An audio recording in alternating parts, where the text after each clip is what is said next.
Hello subscribers, welcome back to my YouTube channel. मेरा नाम है अबीर और आज हम सीखेंगे एक नया चैप्टर।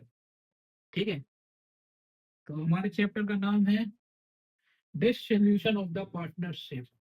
डिसोल्यूशन क्या होता है? इसको हर कोई व्यक्ति अपनी जिंदगी में एक बार जरूर देखता है। डिसोल्यूशन क्या होता है? जैसे कि हमारा कोई एक बहुत ही बेस्टी मित्र है, ठीक है, उससे क्या हो जाता है, कभी कोई भड़का देता है, तो हमारे रिलेशन उससे कैसे हो जाते हैं, टूट से जाते हैं। फिर हम लोग क्या करते हैं, जो हमारे साथ हमेशा साथ में घूमता रहा दिन रात, अब वो हमारे साथ, हम उसका चेहरा भी देखना नहीं पसंद करते हैं। क्यों? क्योंकि एक डिसोल्यूशन हो जाता है हम लोग के बीच में, यानी कि रिलेशनशिप क्या हो जाता है, टूट जाता है। तो हर कोई व्यक्ति इसको अपनी लाइफ में जरूर देखता है।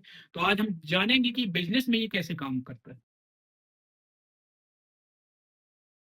What is the meaning of the dissolution of the partnership firm?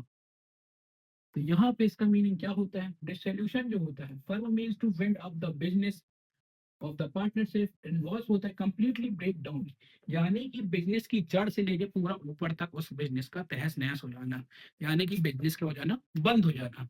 कभी कोई बिजनेस सोचता है कि हम स्टार्ट करेंगे, ग्रो करेंगे, बट कभी कभी कुछ ऐसी कंडीशन देखी जाती है जिसमें हमारा बिजनेस क्या होता है, बंद हो जाता है, और हमारे आपसी के रिलेशनशिप कैसे हो जाते हैं, खराब भी हो जाते हैं। ठीक है, तो ये क्या कहलाता है, completely break down of the relationship, यानी कि ये पूरी तरह क्या हो जाता है, समाप्त हो जाता है। पार्टनर जो होते हैं are closing down of the business, यानी कि जितने भी आपके टोटल बिजनेस में कितने भी पार्टनर होंगे, वो सारे लोग क्या कर देते हैं, अपना बिजनेस टोटल समाप्त कर देते हैं। ठीक है, इसके बाद आ जाता है question, what is the mean by the dissolution of the partnership? Dissolution of the partnership involve होता है change in the relation among partners without affecting the continuity of business, यानी कि क्या हो जाता है, आपस में क्या हो जाता है, मतभेद हो जाता है, लड़ाई झगड़े हो जाते हैं कि आज के बाद हम आपकी शक्ल नहीं देखेंगे, ये वो करके बिजनेस क्या हो जाता है, समाप्त हो जाता है। ये कब कब हो जाता है? कभी किसी किसी बिजनेस में अपन ने लोन लिया, अब वो क्या कर दिया व्यक्ति ने अपना, कि हम लोन नहीं चुका पाएंगे, ठीक है, अनाप शनाप बोल दिया कि हमारे बिजनेस के बारे में ये वो, तो क्या हो जाता है, लोग दूसरों के भड़कावे में बहुत जल्दी आते हैं, तो हमारे क्या हो जाते हैं, बिजनेस में समाप्त करने के रिलेशन बन जाते हैं। तो ऐसे ही डिसोल्यूशन ऑफ पार्टनरशिप बनता है। ठीक है, तो ये पार्टनरशिप क्या होते हैं, इस बिजनेस को आगे फिर ग्रो कभी नहीं कर पाते हैं। क्यों? क्योंकि वो बिजनेस क्या हो चुका है, हमारा पूरा समाप्त हो चुका है, तो इस बिजनेस को आगे कंटिन्यूअस नहीं रख सकते हैं हम लोग। ठीक है, इसके बाद आ जाता है right any to items of the which are not transfer to the realisation account. Realisation account जो कि बनाया जाता है, ये कब बनाया जाता है, time of the distribution of the partnership fund, यानी कि undistribute profit and reserve account partners loan are not transferred. Realisation account कब बनाया जाता है बिजनेस में? जब हम क्या करते हैं, बिजनेस को समाप्त करने जाते हैं, तो हम लोग क्या करते हैं कि एक ऐसा अकाउंट बनाते हैं जिसमें कि हर बिजनेस से रिलेटेड, यानी कि हर पार्टनरशिप जो भी हर व्यक्ति के क्या देखे जाते हैं, उसमें कितनी लाइबिलिटीज हैं, उसके कितनी एसेट्स हैं, उनको कितना पैसा देना है, किससे कितना पैसा लेना है। तो ये क्या बनाया जाता है, बिल्कुल एंडिंग बनाया जाता है। फिर उसके बाद क्या किया जाता है, उसको देखा जाता है कि कौन कौन से उसके प्रॉफिट बचे हैं, उसने किसी चीज को रिजर्व रखा है हमारे बिजनेस में कि नहीं रखा है, उसके अकाउंट में उसको ट्रांसफर किया जाता है। उसने यदि किसी भी प्रकार का लोन लिया है, तो उस लोन की कीमत उसने चुकाई है कि नहीं, यानी कि हम अपना बिजनेस अब क्या कर रहे हैं, डिस्ट्रीब्यूशन कर रहे हैं, उसको क्या कर रहे हैं, बंद कर रहे हैं। तो हम क्या करते हैं, पूरे लाइबिलिटीज और एसेट्स को क्या करते थे, इक्वल कर देते हैं, यानी संपत्ति जिसकी हो उसको दे देते हैं, और लाइबिलिटी जिसके दायित्व बचे, यानी कि जिससे पैसा लेना है, उससे क्या करते हैं, हम लोग पैसा ले लेते हैं। ठीक है, तो इसीलिए हम लोग क्या बनाते हैं अपने बिजनेस के एंड पे, रियलाइजेशन अकाउंट। ठीक है, देन इसके बाद आ जाता है when is realisation account is prepared.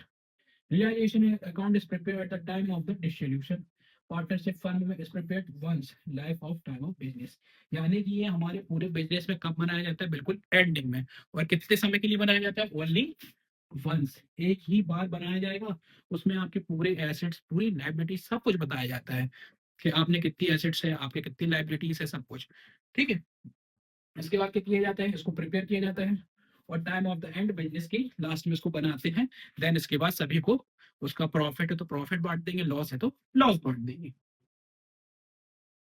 In which ratio is profit and loss realisation account distributed, यानी कि हम इस अकाउंट को किस प्रकार से डिस्ट्रीब्यूट करेंगे। डिस्ट्रीब्यूट यानी कि क्या कहलाता है, आपस में लोगों को बांटना। जैसे कि दो लोग हैं, अब उन लोगों ने अपना बिजनेस चालू किया था, अब उनका बिजनेस आगे नहीं चल पाया, क्यों? क्योंकि डिसोल्यूशन हो गया, आपस में समझौते मतभेद उत्पन्न हो गए, तो क्या हो गया, डिसोल्यूशन हो गया। तो अब हमने हमारा जो प्रॉफिट हुआ है या लॉस हुआ है रियलाइजेशन अकाउंट में, डिस्ट्रीब्यूट वो कैसे किया जाएगा, जो कि पार्टनरशिप अपने रेशियो में लाते हैं कि आपने कितना अमाउंट हमारे बिजनेस में लगाया था।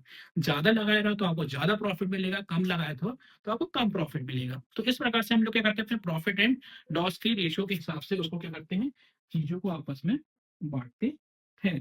ठीक है, देन इसके बाद आ जाता है ना, what is the realisation account. Realisation account क्या होता है, रियलाइजेशन अकाउंट जो होता है वो प्रिपेयर किया जाता है the time of the distribution, यानी कि अपनी बिजनेस को क्या कर रहे हैं, वो अपना पूरा समाप्त की ओर ले जा रहे हैं। अब हमारा बिजनेस आगे ग्रो नहीं करेगा, अब इसको क्या आ गए, एंडिंग के मौके पे आ गए हैं। तो उसमें हमारे बिजनेस से रिकॉर्डेड जो भी रिकॉर्डेड अनरिकॉर्डेड एसेट्स रहेंगी, जितनी भी हमारी संपत्तियां हैं, हमारे दायित्व हैं, ठीक है, उसको क्या कर देते हैं हम लोग, ट्रांसफर कर देते हैं। यानी कि आपका एक पर्सनल अकाउंट बनाएगा, आपकी कितनी एसेट्स है वो आपको दे दी जाएगी, आपके कितने लाइबिलिटीज है वो भी आपको दे दिया जाएगा। ठीक है, तो realisation of assets and settlement कर दिया जाता है ऑफ लाइबिलिटीज का, कि आपकी एसेट्स आपको दे दी जाएगी और आपको सेटलमेंट करना पड़ेगा अपने दायित्वों का, यानी कि आपने दायित्व जितने भी रहे आपने वहन किए थे उनको आपको चुकाना पड़ेगा। ठीक है, ये क्या होते हैं, रिकॉर्डेड होते हैं। And as result of the realisation in account of the loss है तो लॉस आपको बांटेंगे, और प्रॉफिट है तो हमारा प्रॉफिट बांटेंगे, डिस्ट्रीब्यूटेड कर देंगे पार्टनरों के कैपिटल अकाउंट में। यानी कि व्यक्ति का क्या बनाया जाता है लास्ट में, कैपिटल अकाउंट बनाया जाता है कि पार्टनर्स ने कितनी कैपिटल, कैपिटल तो आप सभी लोग जानते हैं, व्यक्ति क्या करता है, एक बड़ी रकम लेके आता है हमारे बिजनेस में और हमारे बिजनेस में वो जुड़ता है। फिर हम क्या करते हैं, उस अमाउंट को अपने बिजनेस में लगाते हैं अपनी ग्रोइंग के लिए। फिर उसके बाद क्या करते हैं, जब ग्रो होते हैं तो उसकी कैपिटल के हिसाब से उसको प्रॉफिट बेचते हैं, कि आपने ज्यादा प्रॉफिट मतलब आपने ज्यादा कैपिटल लगाया तो आपको ज्यादा प्रॉफिट मिलेगा, कम लगाया है तो आपको कम मिलेगा। तो अपन क्या करते हैं, उसके कैपिटल अकाउंट में लास्ट में उसकी एसेट्स एंड लायबिलिटीज को क्या कर देते हैं, आपस में उसके ट्रांसफर कर देते हैं, उसको बांट देते हैं। ठीक है, तो आपकी ऐसी किसी भी प्रकार की यदि कोई भी क्वेरी पड़ती है इस चैप्टर में तो आप कमेंट बॉक्स में टाइप कर सकते हैं। Thank you.